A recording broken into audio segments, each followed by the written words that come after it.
Mi nombre es Ramiro Pizá, junto con... Rocío Relancio. Estamos haciéndole una entrevista al director del Museo Nacional de Bellas Artes, Andrés Duprat. Andrés Duprat, muchas gracias. No, gracias a ustedes por venir. Para empezar, Ro, ¿querés abrir la primera pregunta? Dale, me parece que es interesante irnos a los inicios. Preguntarte dónde naciste y cómo llegó el cine y las artes visuales a tu vida. Bueno, nací en La Plata, pero un poco de casualidad, porque me crié después en Bahía Blanca, así que estoy en ambas localizaciones. Sí, nací en La Plata, pero yo me considero también de Bahía Blanca porque a los 3 años ya estaba en Bahía Blanca, hice el primario, el secundario, pero después, para compensar, me fui a estudiar arquitectura a La Plata, y me recibí de arquitecto en La Plata, viví un tiempo en La Plata, así que soy un poco ese es mi origen, las dos ciudades las quiero por igual, La Plata y Bahía Blanca. Y mi formación de origen es arquitecto, lo que pasa que después también fluí por otros meandros, como el cine, como las artes visuales. Me gusta decir que yo lo veo como una cosa absolutamente natural y continua, todas esas disciplinas, escribir guiones o las artes visuales o la gestión cultural. Lo que pasa que es la sociedad, me parece, la que un poco te ordena, no sé, te dice, bueno, sos arquitecto, bueno, te encasilla. Pero creo que no lo vivo como una cosa esquizofrénica, decir, mira, este hace esto y hace esto otro, sino como distintas formas de encontrar medios para decir de alguna manera, ¿no? A veces uno dice mejor escribiendo y a veces dice mejor haciendo acciones. Así que no lo vivo como una disociación, sino como algo que me completa, digamos. En ese sentido, Andrés, yo quería consultarte lo siguiente. ¿Qué lugar ocupa en tu vida Bahía Blanca para vos? Bahía son los afectos y el origen, y una gran oportunidad que yo tuve cuando era muy jovencito. Yo me recibí de arquitecto y me fui a Italia 2 años, y cuando volví a Bahía Blanca y creamos un centro cultural con unos amigos, que la gente se asociaba. Era en la casa de una tía que ella tenía una propiedad desocupada, una casa chorizo grande, y en el centro de la ciudad, y ahí hicimos una acción con varios amigos, teníamos 20 y tantos años, que había uno que era director de orquesta, otro era artista plástico, otro era director de teatro, etcétera, y armamos eso porque la ciudad no lo proponía. Entonces, eso pasa mucho en las ciudades de las provincias, es que a veces, según a lo que te dediques, tenés que inventarlo, pues no está. Eso tiene un lado malo y un lado bueno. Tiene el lado malo que no está, y que yo, una ciudad como Buenos Aires, en eso es más cómodo, pues te gusta, no sé, el taekwondo, hay 14 lugares donde te lo enseñan, o te gusta el jazz, y hay varios lugares donde canalizar eso, y ya están. En las ciudades medianas, como era Bahía Blanca, nada, querías hacer algo y lo tenías que inventar.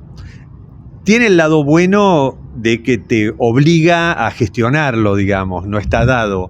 Entonces, bueno, creamos el centro cultural, y al poco tiempo, fue muy exitoso para esa escala, y al poco tiempo me ofrecieron a mí la dirección del Museo Municipal de Bellas Artes de Bahía, que era un museo fundado en el año 28, que estaba un poco no muy dinámico.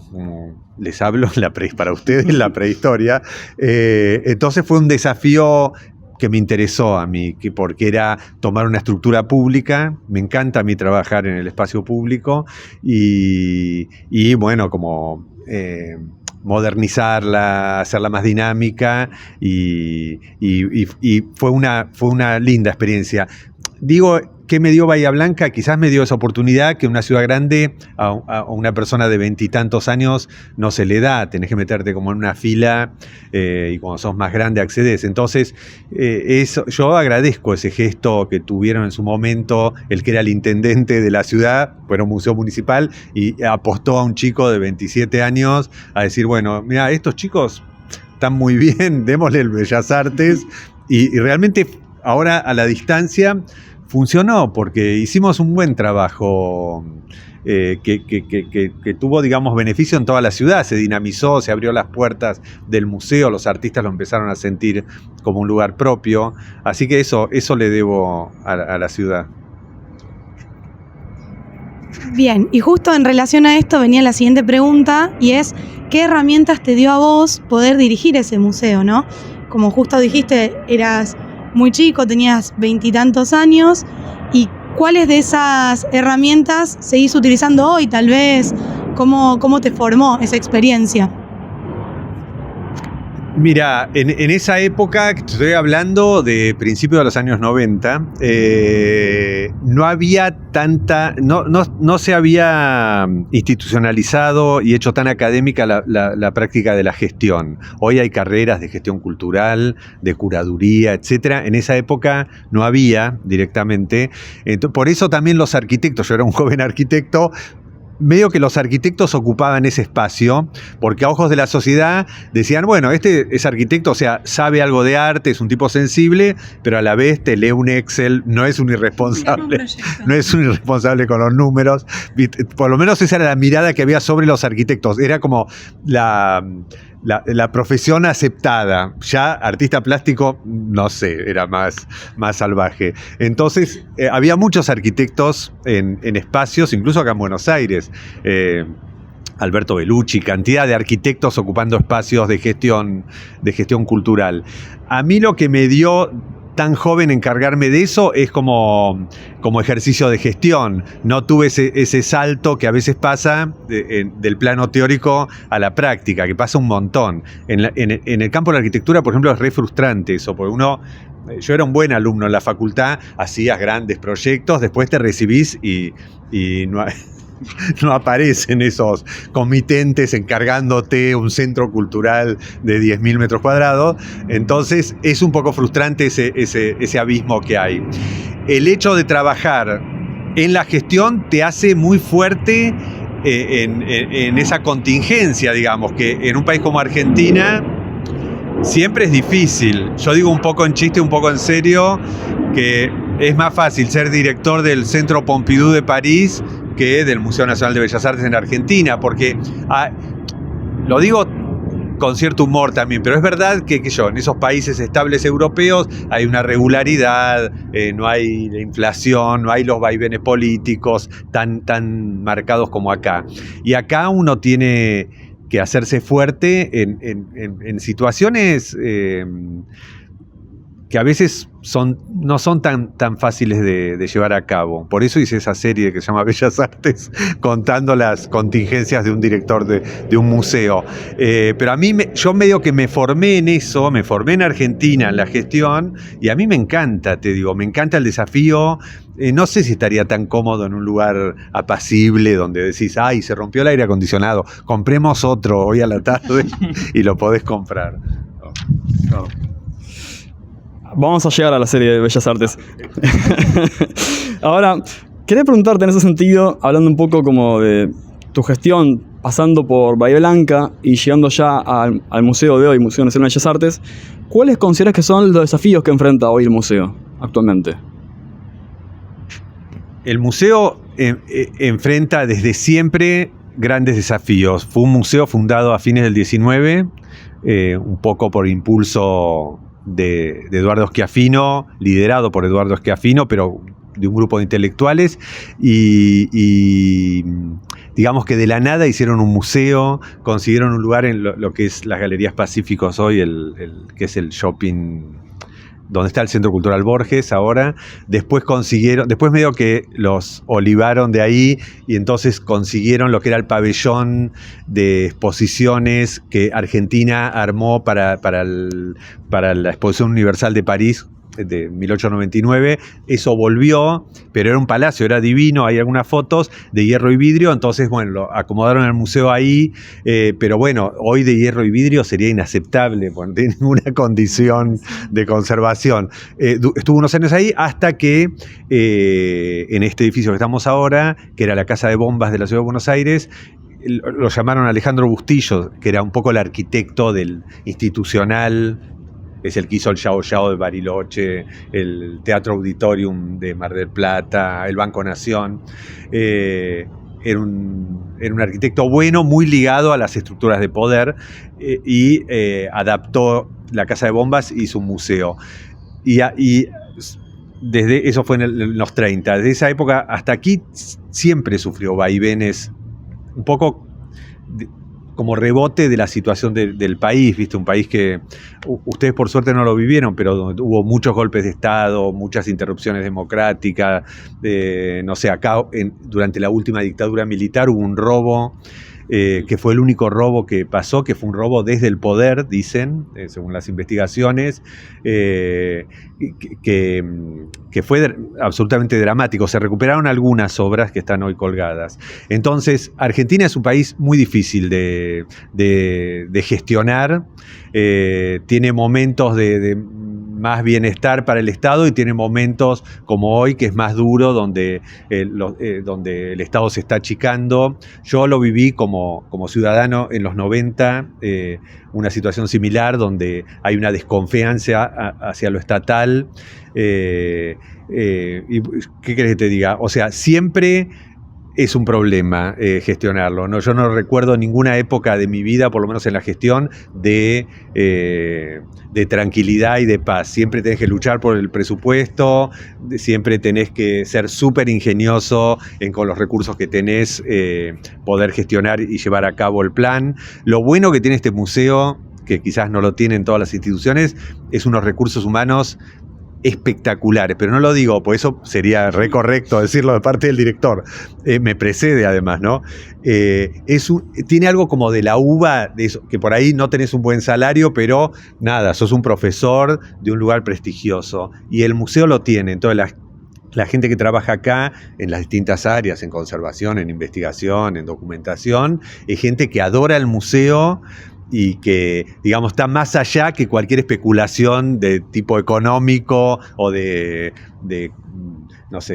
parámetros laborales normales, porque estás trabajando en el museo. Y te digo que eso, ahora hablo más por experiencia propia, es un sentimiento lindísimo, porque es, digamos, en un momento de la historia de un país aportás tu energía, tu conocimiento, tu sabiduría, tu tiempo en un proyecto que te excede como persona, porque después vendrá otro director más joven o directora, y estar en esa, digamos, en esa tradición donde está Schiaffino, donde está Romero Brés, Jorge Glusberg, grandes directores, es un sentimiento de mucha nobleza, digamos. Te sentís como parte de un proyecto mayor y no como algo del campo personal, ¿no? Bueno, ahora nos vamos a ir a los 2000, a tu experiencia como director de artes visuales en el Ministerio de Cultura. Y lo que te quiero preguntar, vamos a hacer una cuestión mucho más personal, de gustos. Y fueron, ¿qué artistas nacionales e internacionales te cautivaron, te llamaron la atención en ese momento? Yo tuve mucha admiración siempre por los artistas en general, de cualquier disciplina, músicos, cineastas. Siempre fui como un espectador avesado, interesado, y con mucha admiración por la gente que crea mundos como los artistas en general. Así que trabajar para mí desde la gestión con ellos, para mí era una bendición, era lindísimo, porque era la excusa para estar cerca de personas que admiraba. Yo, gracias a la gestión, conocí a Luis Felipe Noé, a León Ferrari, trabé amistad con muchos de ellos, a Gorriarena, a Marta Minujín, etc. Te hablo de los artistas mayores, Norberto Gómez. ¿Qué me cautiva de los artistas del año 2000, decís? En los 2000 fueron particular, porque en los 90, que yo hice un paralelo también con esta época, o sea, hubo un arte post-dictadura muy interesante porque fue muy discutido y muy polémico. Y eso para el arte es bueno siempre, cuando genera incomodidad, cuando te interpela de una manera de decir, esto está bien, no es distinto a lo que había antes. Entonces, esos años si bien duros en otros aspectos, por ejemplo el económico, fueron muy interesantes desde el punto de vista de las producciones artísticas. Y yo viví eso, digamos, el fin de los 90 y principio del 2000, pese a la gran crisis del 2001, que esa crisis no la quiere nadie ni se la desea a nadie, pero es verdad que había una efervescencia después del fin de la dictadura, de una apertura que era como una fiesta de la democracia que fue linda. O sea, todo lo que antes era clandestino de alguna manera, se abrió la puerta y salió a la luz, y a mí me fascinaba, porque también yo era un chico de pueblo un poco, si bien había vivido en Europa, nada, venir acá a Buenos Aires, ver el Centro Cultural Rojas, Babilonia, ver todos esos lugares a ojos míos de esa época medio enloquecidos con gente rarísima, a mí me hizo bien, me abrió mucho la cabeza. De esa época, bueno, hubo un montón de artistas, es feo nombrar, sobre todo siendo director, pero te digo, no sé, Tulio de Sagastizábal, Daniel García, Gachi Jasper, o sea, había un montón de artistas, Sebastián Gordín, Jorge Gumbiermayer, que además fue el curador del Rojas, que me interesaban mucho lo que estaban haciendo y que, sobre todo, más que interesar, me llamaba la atención, que es un punto que yo defiendo en el mundo del arte, que no sea solo intelectual el approach a las producciones, no, mira, este artista trabaja o no sé qué, sino que algo que te impacte, sobre todo desde el punto de vista sensible, no solo intelectual, me refiero. Y a mí me abrió la cabeza muchos de los artistas de lo que se llaman de los años 90, y después los maestros, que a mí siempre lo que para mí eran los maestros, que son los que nombré antes, Norberto Gómez, Gorri Arena, Luis Felipe Noé, León Ferrari, esa gente para mí siempre yo la tuve, Juan Carlos Di Stéfano. Pero es verdad que ellos ya estaban absolutamente consolidados en los 90. En ese sentido, Andrés, quería consultarte. Recientemente fue el aniversario del fallecimiento de Liliana Maresca. Y quería consultarte cómo fue la experiencia sensible que vos construiste como espectador de las obras de Liliana, siendo que también hay parte del patrimonio de ella o de la obra de ella en el museo.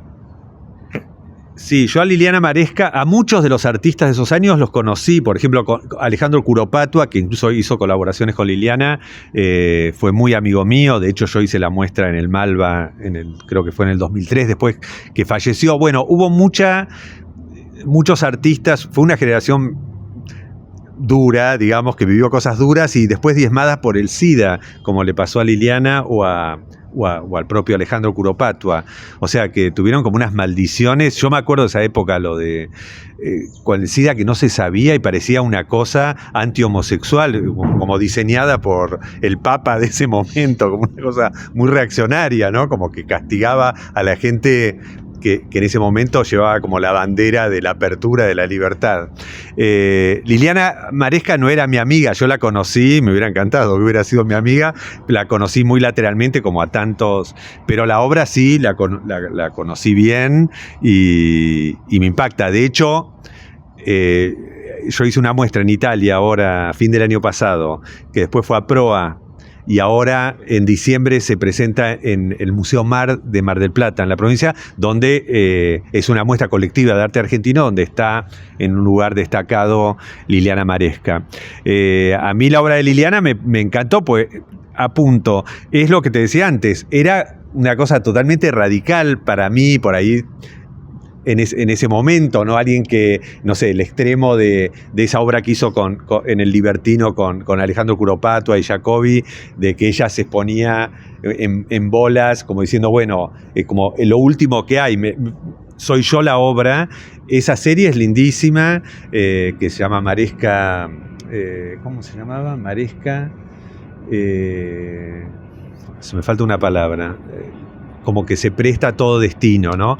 El aviso de la revista. Claro, la obra del aviso de la revista, esa la mostramos en Milán, pero después también está ese espacio disponible, ¿no? Están los carros de cartoneros que fueron, eso era, digamos, tuvo como una visión muy adelantada, porque no era tan habitual como ahora que decir, bueno, ella me parece una artista muy, muy, muy grosa, muy avant-garde, y que expresaba esa libertad de hacer un poco lo que hablábamos antes, de lo que le venía a la mano. No era una artista plástica de una disciplina, como puede haber un pintor, un grabador, un escultor. Ella era una artista conceptualmente, digamos. Entonces podía hacer una instalación, o podía hacer un objeto, o podía hacer un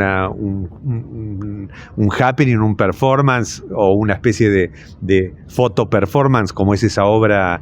Maresca se entrega a todo destino, esa era la del Libertino. Sí, gran admiración por Liliana Maresca. Lamento que murió tan joven. Bueno, ya que lo trajiste a Curopatua, me hizo pensar en Bellas Artes, en la serie, porque de hecho una de las obras de Curopatua está ahí en la segunda temporada. Que bueno, sí. A mí me pasa que cuando yo la vi fue como, lo conozco.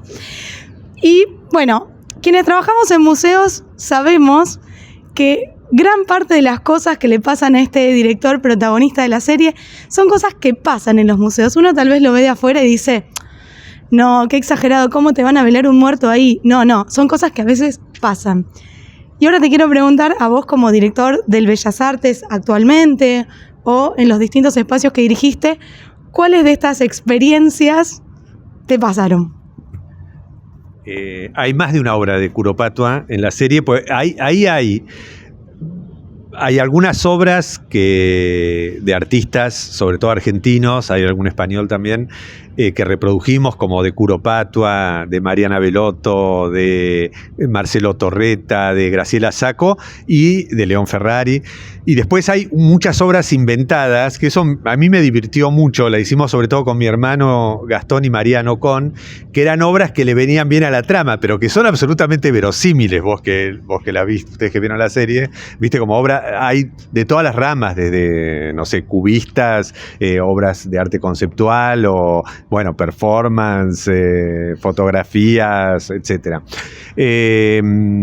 Así que fue muy divertido armar como ese museo soñado. ¿Cuántas cosas me pasaron? Yo creo que el 100% de las cosas que pasan ahí, no es que me pasaron a mí, pero o me pasaron a mí o le pasaron a colegas, que yo hace años que estoy en este medio, que me han contado. Obviamente todas están un poco tergiversadas, pero por temas como de la narrativa de un guión, digamos, pero no. El arte, como ustedes saben perfecto, no necesita ningún tipo de exageración ni de subrayado, porque pasa cualquiera que vaya a una galería, a un museo, con la mitad de las obras se va a quedar diciendo, ¿what? ¿Qué es esto? O dudando, ¿esto será verdad? ¿Me están filmando? ¿Qué sé yo? Eso a mí hay gente que se enoja con eso, ¿viste? Con el arte. No, esto es arte, esto cual lo hace cualquiera, pero esto qué sé yo. A mí me encanta eso, porque como te decía antes, me gusta que el arte te desafíe, que te pongan entredicho. Sería mucho peor el mundo sin arte, pues estaría todo regulado a qué se puede hacer, qué no se puede hacer, en qué escalafón estás, según lo que haces. El arte es medio un disparate, a veces con gran lírica o gran poética, pero que tergiversa lo desordena un poco, ¿viste? Aparece un pibe de 18 años, semi-analfabeto, que por ahí barre con todo, ¿sí? Como eso en otros campos no pasa tanto, pues está todo armado para que no aparezcan. Y a mí personalmente me pasaron varias. Por ejemplo, una cosa está en el episodio 1, que vos lo nombraste, bueno, no, en el 2 sería, que es que va a ser un velatorio. A mí, yo ni bien concursé este museo, lo puedo contar con nombre y apellido, porque aparte soy muy amigo de la viuda de este artista. Ni bien concursé, vine todo contento, qué sé yo, no conocía tanto a todo. Y muere Rómulo Machó, que es uno de los grandes artistas, que a él sí lo conocí bien y lo he admirado toda la vida, que era uno de los 4 fantásticos con Luis Felipe Noé, con De la Vega, con Deira. Muere. Entonces, ustedes son más jóvenes, pero muchos velorios se hacían en el Palais de Glace, en el edificio de Salas Nacionales. Pero claro, estaba en obra, mirá, ya en esa época estaba en obra, que aún no terminó, Entonces me llaman de las grandes autoridades de arriba del ministerio, me dicen, Andrés, se murió Rómulo. Sí. Digo, sí, lo lamento, vamos a sacar un posteo, vamos a hacer algo. Pues bueno, es un artista importante. Pero bueno, ahí me entero que en realidad lo que me estaban buscando era para hacer el velorio porque el palais estaba cerrado. Entonces yo no quería, pues dije, van a abrir una puerta y vamos a hacer una casa velatoria al Bellas Artes con la importancia que es. Bueno, y yo perdí esa batalla, pues saqué todos mis recursos diciendo, no hagamos eso, nunca se había hecho en el museo, por suerte nunca se volvió a hacer tampoco. Y acá, eso, bueno, está en los diarios, velamos a Rómulo Machó, pusimos una obra un poco parecido a lo que están, pero había coronas, fue una cosa medio disparatada, y después tuve un pequeño altercado con el personal de seguridad y del museo, porque una cosa es que haya una escultura de Rodin a cuidar a la noche, y otra cosa es que haya un cajón con un muerto, ¿viste? O sea, es como otra responsabilidad. Entonces, eso que también está en la serie, un poco exagerado, pero pasó también, porque me vinieron a decir, este director nuevo que bueno, pero muchas de las cosas, perdón, te cuento otra cortita que pasó, que no me pasó a mí, en uno de los premios Petrobras de Arte Va, tendrían que indagar ahí en internet, un artista que yo admiro muchísimo, se llama Carlos Herrera, había presentado, creo que ganó con esa obra, había presentado una obra que eran unas bolsas con unas sandalias y unos calamares que se pudrían.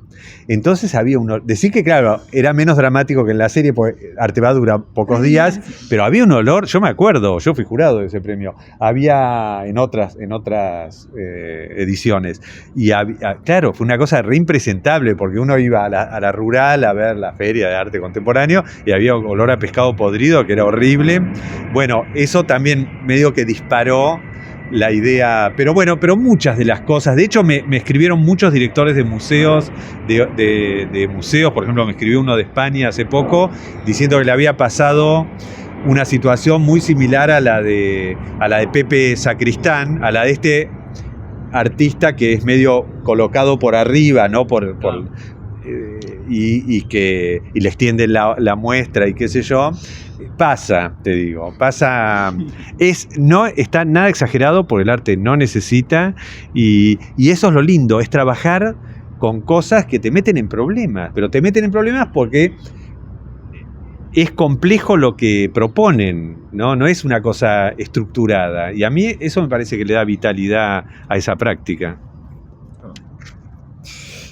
En ese sentido, quería retomar un poco estas relaciones que vos comentás con directores de museos. En el caso de Argentina, ¿vos qué relaciones estableces con lo que son directores o con proyectos de museos históricos, museos nacionales o museos de bellas artes en el país en general?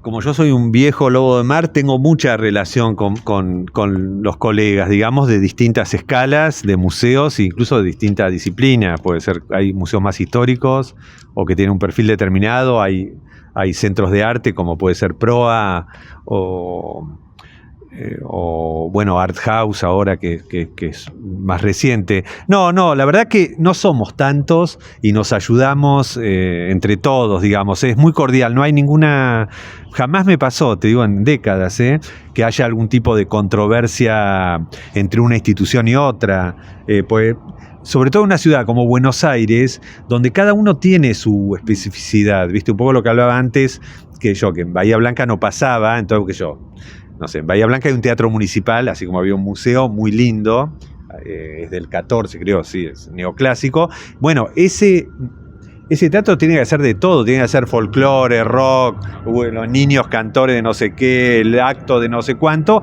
porque no hay 25 teatros, es ese, aparece es el más lindo, el principal.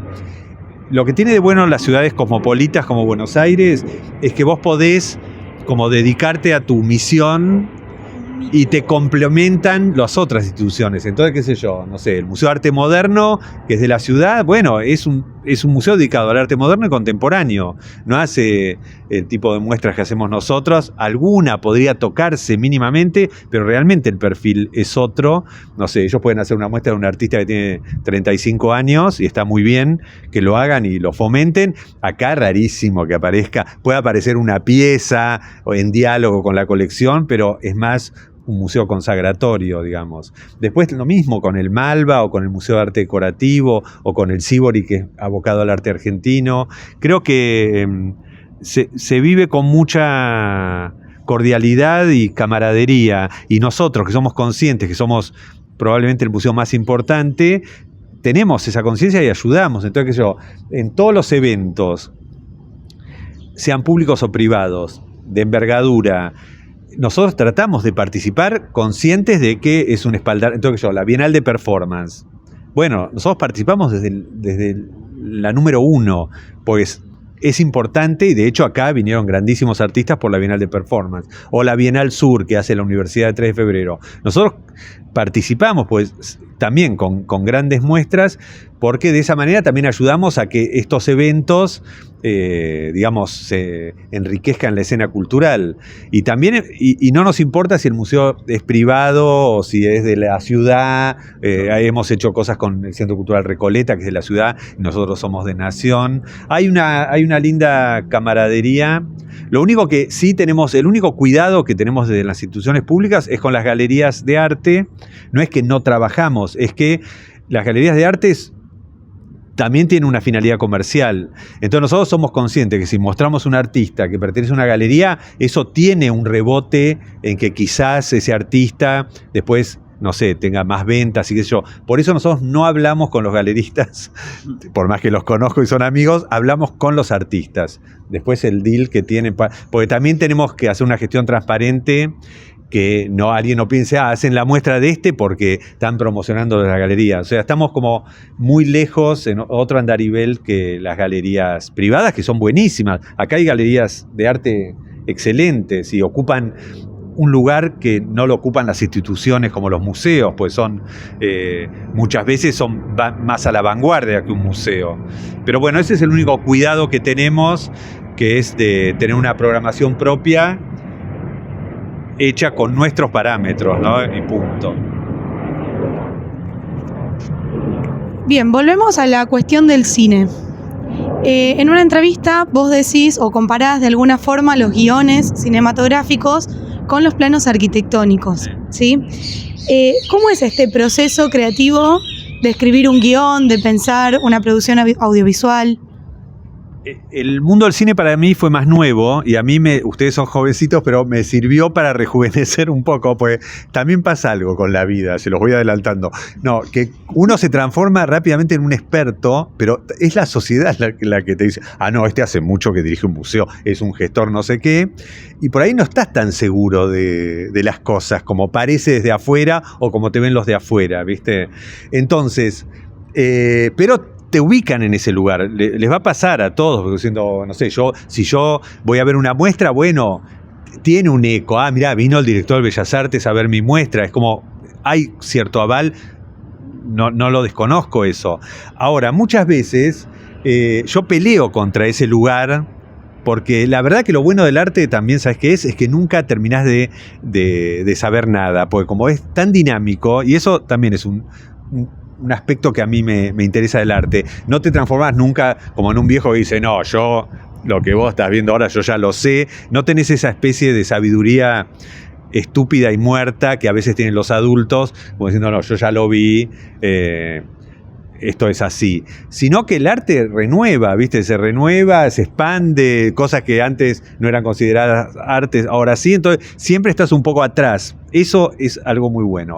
De todos modos, cuando me metí con el cine, pues yo tenía a mi hermano que era más del mundo del videoarte con Mariano Con, Gastón Duprat y Mariano Con, no habían hecho nunca una ficción largometraje. Entonces yo tenía una idea, que fue después una película que se llamó El Artista, que era un poco mi mirada del mundo, si querés, de la escena de las artes visuales acá.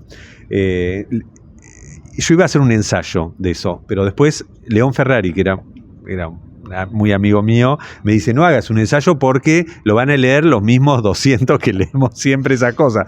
Hay que buscar medios más que perforen. Entonces ahí fue cuando empecé a ensayar cómo sería hacer un guión cinematográfico, y los convencí a Gastón y a Mariano de que lo filmen, y la verdad que fue una experiencia buenísima, quedó bien la peli, tuvo su recorrido por festivales, y a mí me rejuveneció en el sentido que de pronto metí la nariz en un campo que el cual yo era un joven, pues no era joven, pero no conocía, no sabía, no conocía.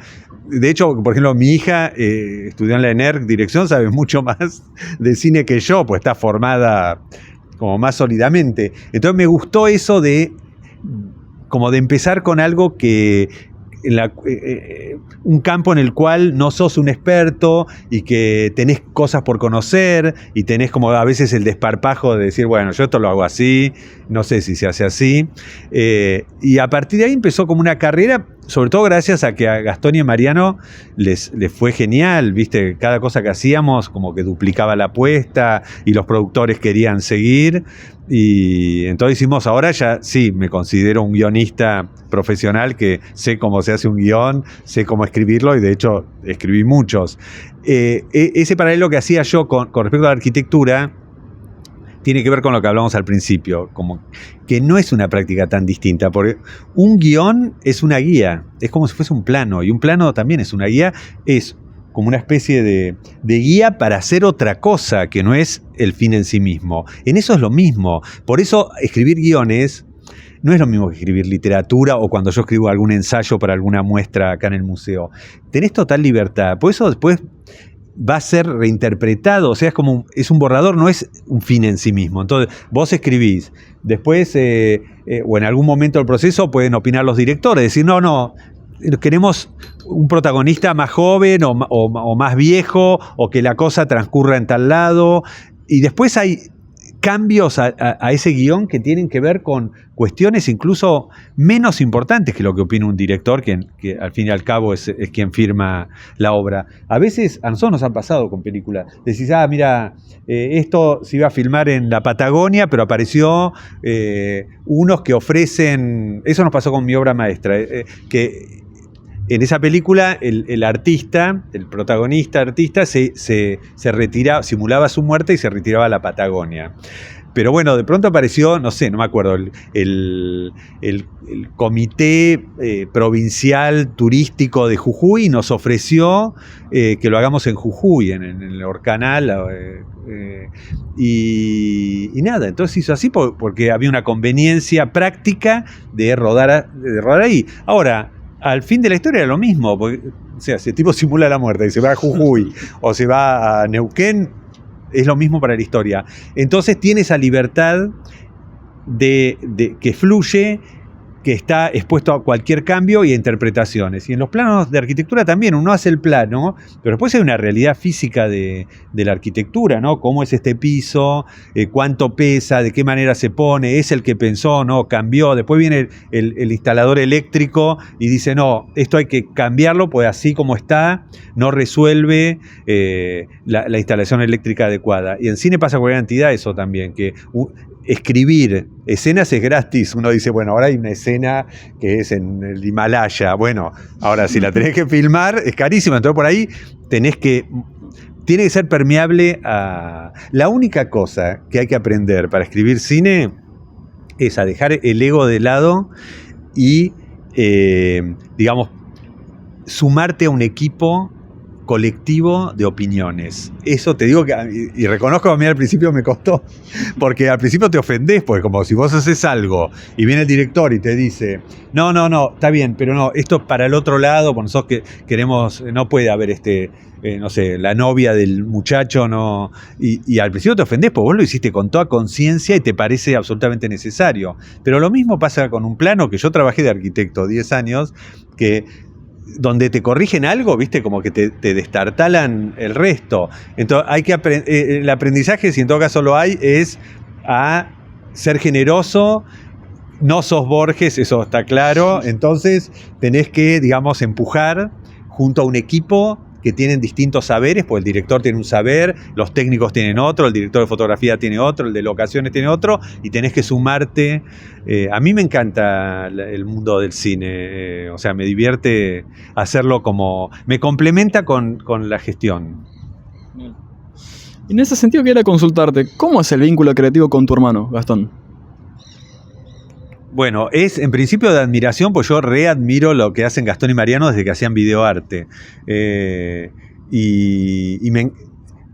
digo un poco en chiste, un poco en serio, pero es verdad, que soy como el único guionista feliz, porque el guionista tiene esta desventaja que es, al no estar tan expuesto, ¿no? Pues nadie lee los guiones, ¿viste? Solo los que trabajan. Entonces ponele que sale una película nueva, que la escribí yo, y no es buena, o qué sé yo, no les parece buena, o a mí no me parece buena, yo puedo decir, no, bueno, mi guión era genial, lo que pasa es que estos crápulas lo arruinaron, tomaron las decisiones equivocadas, y al revés también te sirve a favor, porque si la película es genial, puedes decir, bueno, la escribí yo. Ahora, lo que me pasa con Gastón y Mariano, que son re talentosos y mejoran los guiones realmente, te digo, parece condescendiente, pero tienen como una mirada de lo que quieren, con mucha claridad, más que yo. Entonces yo trabajo, escribo, reescribo 30 veces, pero ellos, creo que eso es lo que tiene que conseguir un artista, como una voz personal, decir, no, yo digo las cosas de esta manera. Entonces ayudan mucho, pues después ven las películas, a mí me pasa, a mí me gustan las películas de Gastón y Mariano, realmente, las disfruto. Obvio que las puedo criticar como cualquiera o ciertos aspectos, pero yo estoy muy conforme con cómo quedan, y es gracias sobre todo a los directores. Yo sé que los guiones son sólidos, son buenos, hablan con autoridad de un mundo que conozco, porque yo no escribo sobre dinosaurios o otras cosas que desconozco, o sea, escribo un poco del mundo que me rodea, entonces eso te permite calar más hondo, pues no tenés que, no sé, yo me imagino, no me pasó nunca, pero escribir sobre algo que uno desconoce, no sé, el mundo de los recolectores de papas en la provincia de La Pampa, bueno, yo tendría que, no sé, necesito un año para investigar, pues no sé, más que ir a comprar las papas a la verdulería. Entonces ahí necesitas cómo es la idiosincrasia de un tipo que trabaja eso, cómo es la diaria, qué piensa el patrón, qué piensa el obrero, o sea, ¿cuál es ese contexto?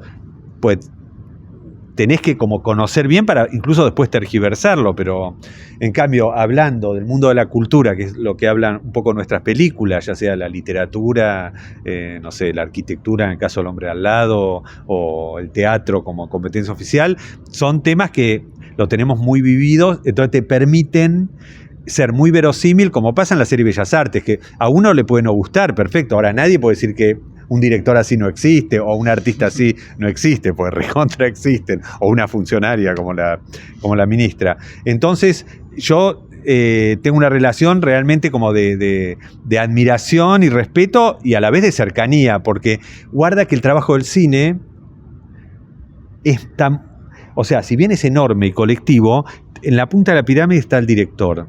Está muy armado de esa manera, como bueno, o sea, es muy verticalista. O sea, hay saberes, ¿no?, técnicos, pero después es el director que dice, no, esto era así, no, bueno, no quiero.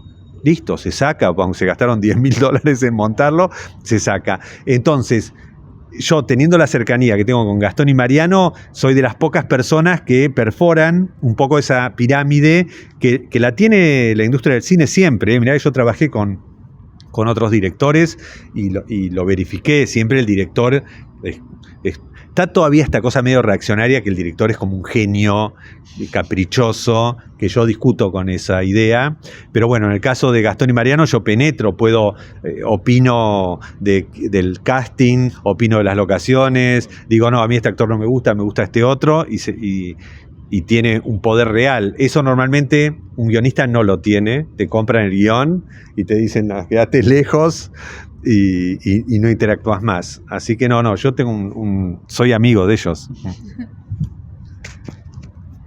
Bueno, vuelvo un poquito al museo. Se anunció hace poquito que se viene una muestra sobre las influencias del Antiguo Egipto en Argentina. ¿Cómo surge esta idea? Esa es una muestra para el año que viene. A mí me encanta, no es idea mía, lamentablemente. No, eso lo acercaron dos personas muy geniales también, que son José Emilio Gurucúa, que es un académico excepcional, gran escritor, y Sergio Baur, que ahora es el presidente de la academia, que él es diplomático de carrera, pero es un tipo que ha hecho muestras acá, en mi gestión y en otras gestiones, es un bibliófilo, muy amante de las artes visuales también, y acercaron esta idea. Claro, yo creo que debe haber salido porque Sergio Baur fue embajador en Egipto, hace un tiempo. Ahí tuvo ese acercamiento flagrante con el Antiguo Egipto. Y hay una tradición increíble de Argentina con Egipto, porque hubo investigadores, otra Argentina quizás, que viajaban a Egipto, entonces hay toda una egiptología promovida desde la Argentina. Y entonces la muestra que la propusieron ellos y nosotros felices la abrazamos y ya estamos trabajando, pues es una muestra complicada, no es solo de obras de arte de Egipto o piezas egipcias, eso hay muchos, es también sobre, creo que, mira, el nombre de trabajo, no sé si quedará definitivo, es Egiptología y Egiptofilia en Argentina, porque también está toda esa cosa del mundo mítico de Egipto, que en todo aquello, hay una obra de Nini Marshall que transcurre en Egipto, no la vi, hay literatura, está El escarabajo de Mujica Lainez, La hija de Keops de Laiseca, ellos también toman el imaginario de Egipto, que me parece lindísimo. Entonces la muestra tiene esas dos partes. Por un lado tiene como una especie de sección más histórica y rigurosa, porque hay muchas piezas egipcias. Hay en el Museo hay en la colección Fortabat, hay en el Museo Nacional de Arte Decorativo, hay en el Museo de Ciencias Naturales de La Plata, hay en el Museo de Tandil. O sea, hay piezas egipcias de gran valor. Entonces se puede armar un conjunto que está buenísimo verlo todo junto, y después tiene este otro núcleo que es, si querés, más loco, que es la influencia de lo egipcio a través de distintas disciplinas y medios. Sí, esa muestra es a mitad del año que viene. Por lo pronto ahora, el 28, inauguramos una muestra de Joaquín Torres García, que es como el gran maestro rioplatense, y queda todo el verano. Va a ser una muestra muy genial porque se cumplen 150 años del nacimiento de Torres y 75 de su muerte. Entonces fue un año de celebración de su figura, que la verdad que yo creo que él y Lucio Fontana son los dos artistas latinoamericanos con mayor relevancia en la historia del arte occidental, realmente. Entonces hicieron muestras, yo viajé a Montevideo, hubo 2 muestras muy importantes, bueno, y nosotros queríamos también celebrarlo. El museo tiene 9 piezas importantes de Torres y las otras las pedimos a coleccionistas y a instituciones. Así que bueno, tenemos re lindos proyectos que nos mantienen con ilusión. Y en ese sentido, quería consultarte un poco más sobre proyectos de cine a futuro que se están por venir. ¿Puedes contarnos algo? Ahora están rodando Gastón y Mariano una película que creo que el nombre, no sé si es el working name o que ya es el nombre definitivo, se llama Homo Argentum, y que es una especie de homenaje a los monstruos. No sé si lo vieron. Hubo 2 películas italianas, una en los 60 y otra en los 70, que se llamó Los monstruos y los nuevos monstruos, de un director que se llama Dino Risi, que a mí me encanta, que eran películas por episodios, casi era como cada película es un conjunto de episodios que empiezan y terminan. Y los actores son siempre los mismos, los protagonistas. Era Vittorio Gassman y Ugo Tognazzi en Los Monstruos, y en Los Nuevos Monstruos eran Gassman, Tognazzi y Alberto Sordi. Pero cada uno tenía esa cosa también interesante, que parecían los sketches de otra época de los programas de televisión, ¿no? Entonces, en uno hace Gassman es un juez, en el otro es un mendigo, en el otro es una señora, en el otro... Y conceptualmente es un homenaje porque Los Monstruos apuntaba a la monstruosidad de la idiosincrasia italiana, en ese caso eran todos italianos, y que tiene mucho que ver con la idiosincrasia argentina, ¿no? En Italia se le dice furbo a eso en argot, que es el tipo que saca provecho, que siempre es como, que es muy del argentino, como yo no pago tarifa plena porque me avivé que hago tal cosa, es la viveza criolla. Entonces, es un leve homenaje, nada que ver, ¿eh? En este trabaja Franchella, hace todo, que yo creo que es el actor más argentino, hace distintos tipos de personas y personajes, donde subyace cierta crítica a eso, al que se cree 1000 puntos, al que cree que no, que es llamado a hacer otra cosa distinta. Yo escribí algunos, creo que son 16 historias, me parece. Algunas duran 1 minuto, otras duran 15. Yo escribí algunas. Bueno, eso están rodando ahora. Yo creo que no sé cuándo se estrenará el año que viene. Y después estamos escribiendo, yo con Gastón y Mariano estoy escribiendo 2 series para afuera, las 2. Una es para Inglaterra, otra para Estados Unidos. Y después yo le entregué hay una directora de cine que a mí me encanta, que se llama Isabel Coixet, que es española. Es una autora, me gustan mucho sus películas, y ella era fanática de las películas nuestras, increíblemente. Entonces, ella decía que le salían siempre dramones y que no le salía la cosa cáustica, irónica de nuestras películas. Entonces, le escribí un guión para ella, que no, igual recién lo entregué. No sé, lo filmarán, yo creo que ni siquiera en el 25, porque es una película grande, supongo que en el 26 lo filmará. Pero siempre estamos con proyectos. Los chicos, como le digo yo a Gastón y Mariano, tienen también otros proyectos ahí en carpeta, que un poco... Pasa algo con el mundo del cine, si bien a ellos les va re bien, es que tardan los proyectos. Entonces, no hay que tener uno y quedarte esperando que... Entonces, por ahí, nosotros tenemos varios proyectos en carrera, uno avanza, otro se estanca por razones rarísimas que no sabés, por los productores o por... entonces, siempre hay varios y bueno, van llegando a buen puerto los que van llegando y los otros se postergan. Pero tenemos mucha actividad. De hecho, yo no puedo dedicarle todo lo que ellos pretenden. Por eso yo elijo lo que hago, lo que puedo afrontar y lo que no. Porque aparte me encanta este trabajo a mí, me encanta la gestión cultural, me gustan los problemas que hay acá, disfruto, también me hice así, digamos, no es que lo elegí, y me gusta estar con gente. El trabajo de escritor es un poco solitario, ¿viste?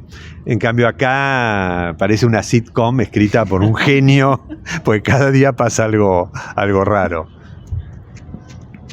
Bueno, y ya para ir terminando un poquito, ¿alguna reflexión, algún comentario, algo que haya quedado en el tintero que quieras decir? A ver, odio las enseñanzas así, pero una cosa del mundo del arte que me gustaría transmitir y que brego por eso es que las artes visuales no son una disciplina de élite. Entonces hay que tratar de combatir eso, porque está un poco instalado de esa manera, es como si no sos doctor en historia del arte o estudiaste, y yo veo que en general hay mucha confusión en ese sentido, mucha gente que va a los museos y dice, no, yo soy bruto, esto no entiendo, que no se anima a decir lo que piensa o lo que le pasa delante de una obra, y eso es muy negativo, me parece. Cada uno tiene distintas lentes de visión sobre las cosas en base a lo que vivió, a lo que conoce, etcétera, y todo es válido porque las artes visuales son un producto de personas, digo, no es que es una ciencia que hay que estudiar para saber, es alguien expresándose, digamos, y están dedicadas a todos los humanos, no solo a los académicos, a los licenciados en historia.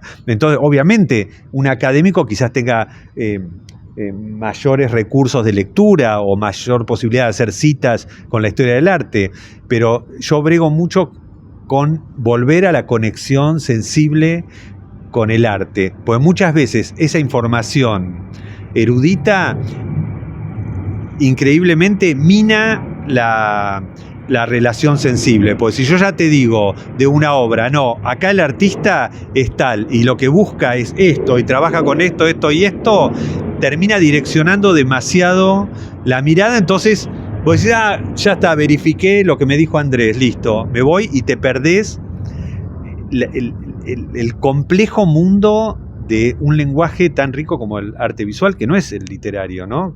Que realmente tiene miles de interpretaciones y de aproximaciones muy personales. Entonces, eso sería lo último, mi llamado a realmente pararnos delante de las obras y ver lo que nos pasa, que no es para expertos, es para todos. Genial. Andrés, como una coda, quería hacerte 3 preguntas breves para 3 respuestas cortas. Si tuvieses que elegir una obra preferida del museo, ¿cuál elegirías? Bueno, me gustan muchísimas obras del museo porque tiene una colección que se te caen las medias, incluso de lo que no está expuesto también. Pero si tuviese que elegir una,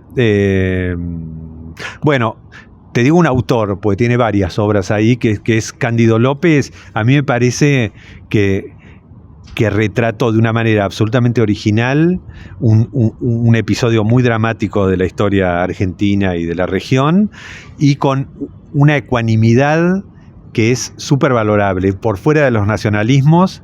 Y si vos mirás toda la serie de pinturas de la Guerra del Paraguay o de la Triple Alianza, vas a ver que él se para poniendo, digamos, en relieve el horror de la guerra, y no si los paraguayos eran buenos, los uruguayos, o los brasileros, o los argentinos. Y creó un formato que después se súper desarrolló con las viñetas del cómic, y que a fin del 19 era totalmente inédito. De hecho, no fue valorada. A fin del 19 le parecía demasiado freak. Así que elegiría la obra de Cándido López. Fantástico. Bueno, la próxima pregunta sería una experiencia así muy cortita, formativa como gestor cultural. Tal vez ya la nombraste y es... Puede ser. No, bueno, a mí me estudiar arquitectura, eso me abrió las puertas de otros mundos que no eran necesariamente de la arquitectura, pues ahí es historia del arte. La verdad que la arquitectura tiene eso, viste, la critiqué al principio, que es difícil, pero me parece que ese periodo de estudiantes, de tener la posibilidad de estudiar en una universidad o donde sea, y dedicarte a abrir puertas que no tenías. Por ejemplo, yo, en mi familia no había arquitectos, entonces yo ahí descubrí un mundo, obviamente sobre la arquitectura, pero también sobre las artes visuales, sobre el espacio, sobre situaciones sociales y sociológicas de la gente. Yo creo que ahí fue el germen más importante, que no era solo transformarte en un arquitecto, sino en alguien con intereses antropológicos, sociológicos, espaciales y plásticos, ¿no? Y la última pregunta, ¿algún museo preferido que no sea este museo?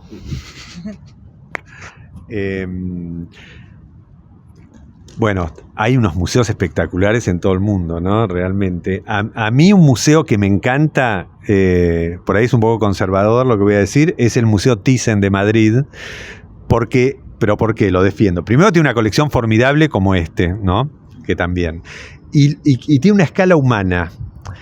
O sea, lo podés recorrer en un par de horas. En cambio, lo que me pasa en los grandes museos como el Louvre o el Prado es que son demasiado grandes.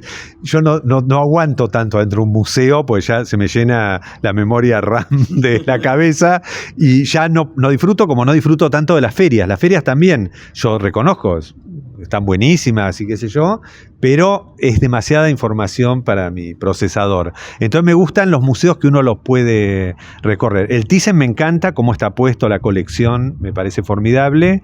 Y después, arquitectónicamente me gusta mucho el museo de Niterói que hizo Oscar Niemeyer. Nosotros filmamos ahí una escena de mi obra maestra, pero en ese caso hablo sobre todo de la arquitectura magistral en el medio del paisaje. Después búsquenlo, lo hizo Oscar Niemeyer y es el Museo de Arte Contemporáneo de Niterói, cerca de Río. Pero en ese sentido no hablo tanto de la programación, que desconozco, de la colección, sino del espacio museo, ¿no? Claro. Así que bueno, Andrés, muchísimas gracias por el espacio. Regla, ¿querés seguir un comentario más? No, agradecerte y bueno, qué bueno que pudimos tener esta entrevista. Fantástico. Muchísimas gracias. Muchas gracias a ustedes y bienvenidos cuando quieran. Vale.